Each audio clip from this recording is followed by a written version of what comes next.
ଆଜ୍ଞା ଘଟା ଆଜ୍ଞା ବ୍ୟବସ୍ଥା କରିବାକୁ ପକେଟ ଖର୍ଚ୍ଚ କରିବାକୁ ସାର୍ ଦଶରା ଘରେ ତ ପକେଟ ଖର୍ଚ୍ଚ ଆମ କତିରେ ନାହିଁ। ଏଇ ଛକଟା ଅଛି ରହିଯିବା ଆଉ ଏଇଠି ଠିଆ ହେଇଯିବା ଟିକେ ଦେଖିବା।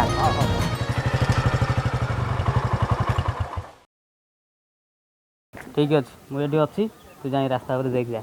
ଆଜ୍ଞା ସାର୍ ସାର୍ ମୁଁ ଦେଖୁଛି। ଶଳା ଖରାରେ ମୋତେ ପଠେଇ ଦେଇ ସେଠି ଗଛ ତଳେ ବସିକି ଛାଇରେ ଝିଅ ପିଲାମାନଙ୍କର ଫଟୋ ଦେଖୁଛି ମୋବାଇଲରେ। ଇଚ୍ଛା ହେଉଛି ଶଳାର ପଛପଟୁ ଖୋବି ଖୋବି ଝାଡ଼ା ବାହାର କରିଦିଅନ୍ତି।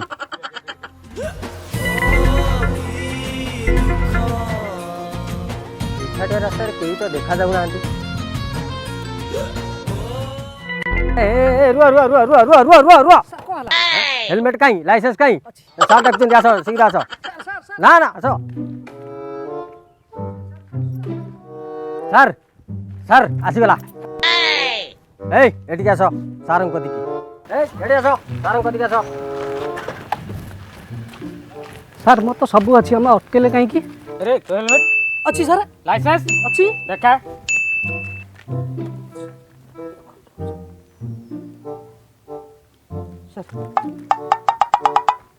ରେ ଆର ତ ସବୁ ଠିକ୍ ଠାକ୍ ଅଛି ଆଉ।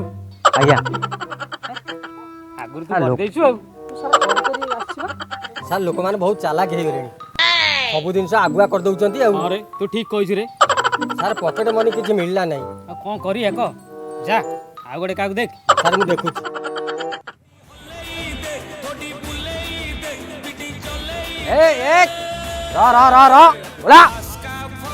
ସାର୍ ଡାକୁଛନ୍ତି ସେଠି ସାର୍ ଡାକୁଛନ୍ତି ଚାଲ ସାରଙ୍କ କତିକି।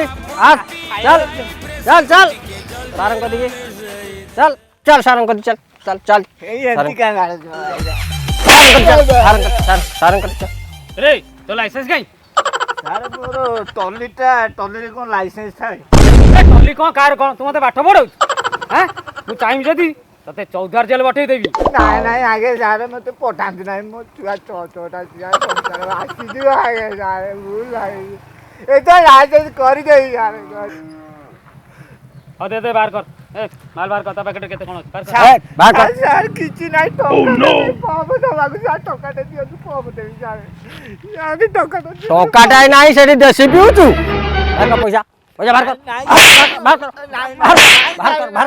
କର ନାହିଁ କେମିତି ଦେଖେ ଦେଖା ତୋ ପକେଟେ ଦେଖା ଦେଖା ନାହିଁ। ସାର୍ ସାର୍ ଖର୍ଚ୍ଚ ମିଳିଗଲା ସାର୍ ମିଳିଗଲା। ନେଇଗଲେ ମୁଁ ଗୁମା चल चल जा रो रो रो रो रो रो रो रो रो रो रो रो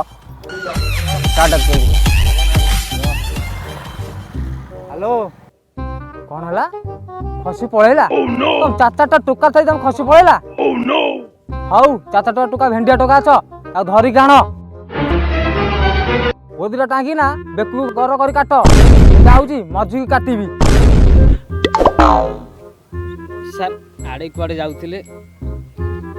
କେଶନର ଯାଉଥିଲି ସାର୍ ଏଇଟା ରଖନ୍ତୁ ବାଟରେ କାମ ଦେବ। ତେଲ ଫେଲ ପକେଇବେ। କଣ ହେଲା? ସାର୍ ମାଇଣ୍ଡ କରିବେନି ଗୋଟେ କଥା ପଚାରିବି। ଯେଉଁ ଗୋଡ଼କୁ ବାନ୍ଧି କାଟିବାଟା ଆଉ ଏ ଯେଉଁ ଆପଣ ମଝି ଘରକୁ କାଟିବେ ଯେହେତୁ ଆମେ ପୋଲିସ ବାଲା ଏ ବୁଝିପାରୁନୁ ଟିକେ କହିବେ। ସାର୍ କଥା କଣ କି କେଶନର ହାଟ ଟୋଟାରେ ମଟନ ଦୋକାନ ଅଛି ସେଇଥିପାଇଁ କଥା ହଉଥିଲି। ଓହୋ ଏଇ କଥା ଆମେ ଅନ୍ୟ କିଛି ଭାବିକିରି ଡରି ଯାଇଥିଲୁ।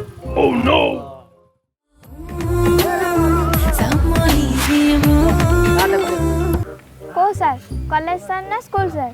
ପାଖକୁ ଗଲେ ଜାଣିପାରିବ। ତମେ ହେଲମେଟ୍ ପିନ୍ଧିଲେ ମୋ ହେୟାରଷ୍ଟାଇଲ ଖରାପ ହେଇଯିବ। ଆଉ ତମ ଲାଇସେନ୍ସ? ଏଇଟା ତ ବାପାଙ୍କ ଗାଡ଼ି। ଯାହା ବି ହେଲେ ଫାଇନଟା ଦେବାକୁ ପଡ଼ିବ ନା। ସାର୍ ମୋ ଠାରେ କ'ଣ ଫାଇନ୍ ନେବେ? ସୁନ୍ଦରୀ ମାନଙ୍କ ଠାରୁ ମୁଁ ପୁଣି ଫାଇନ ନେବି? ଇଏ କ'ଣ କି କଥା? ହଉ ହଉ ଠିକ୍ ଅଛି ହଉ ଯାଅ ଯାଅ ଆଉ କେବେ ସୁବିଧା ସୁଯୋଗ ଦେଖି ଏପଟେ ଆସିବ। ସାର୍ ସେ ଲେଡ଼ିସ୍ଙ୍କ ଛାଡ଼ିଦେଲେ। ଆରେ ଝିଅ ପିଲାଟାରେ ଯାଉ ସାର୍ ସାର୍ ଟୁଙ୍ଗୁରୁ ଭଳ ଅଟକ ଆଉଛି ନା କ'ଣ? ଏ ର ର ର ର ର ର ର ର ତମ ଲାଇସେନ୍ସ ଅଛି। ତମ ହେଲମେଟ ହେଲମେଟ କ'ଣ ଦରକାର ଅଟୋରେ? ତମ ନାଁ କ'ଣ? ସରୋଜ ଭୋଳ। ଆଉ ସାର୍ ଯେଉଁମାନେ ପଛରେ ବସିଛନ୍ତି ତାଙ୍କ ପାଇଁ ହେଲମେଟ। ଆଚ୍ଛା ସାର୍ ଡାକୁଛନ୍ତି। ତମ ହେଲମେଟ କାହିଁ? ଆମେ ଅଟୋରେ ଆସିବା, ହେଲମେଟ କ'ଣ ହବ? ବାବା ରୁହ ମୁଁ କହୁଛି ଆକା ମାକା ଡାକା ମୁଁ ବଡ଼ ହେଲେ ପୁଲିସ ହେବି ଥାନାରେ ହବ ତମର ଦେଖା।